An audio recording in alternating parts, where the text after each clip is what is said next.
રાજકોટ મહાનગરપાલિકાની અંદર રેન બસેરા કાર્યરત છે, પણ રેન બસેરાની અંદર રહેવાવાળા જે ભિક્ષુકો છે એ કાયમી ધોરણે ફૂટપાથી ઉપર રહેતા હોય છે, તેને પરાણે પકડીને રેન બસેરાની અંદર એને રાખવામાં આવે છે.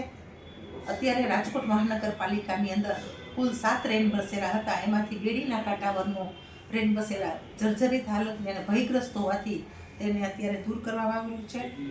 ટોટલ 6 રેન બસેરા છે અત્યારે કાર્યરત છે. આ 6 રેન બસેરા કઈ કઈ જગ્યાએ આવેલા છે અને કેટલા લોકોનો તેમાં સમાવેશ થાય છે અને અંદાજિત કેટલા આ પ્રકારના લોકો છે તે આની મુલાકાત છે તે લેતા હોય છે? આ રેન બસેરા એક બોલબાલા ચેરિટેબલ ટ્રસ્ટ છે, તે શાળા નંબર 10માં ચલાવે છે. ભૂમેશ્વરમાં 2 રેન બસેરા છે, એટલે આવી રીતે અલગ અલગ 6 જગ્યાએ રેન બસેરા ભોજનની સાથે સારું પૌષ્ટિક ભોજન અને નાસ્તો પણ આ રેન બસેરામાં આપવામાં આવે છે. કપડાની અને રહેવાની સગવડતા પણ આપવામાં આવે છે.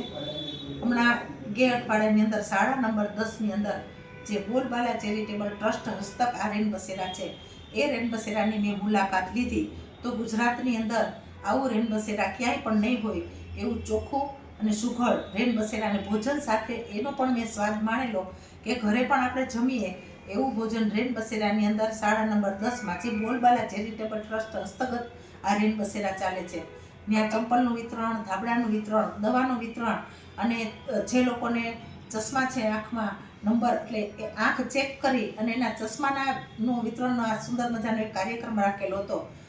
તે સિવાયના એક રેન બસેરા બેડી નાકાનું હતું, જે જર્જરિત હાલતમાં અને ભયગ્રસ્ત હતું અને એને આ બહુ મિસન્સ પોઈન્ટ હતા, એટલે એને દૂર કરવામાં આવેલું છે. Thank you.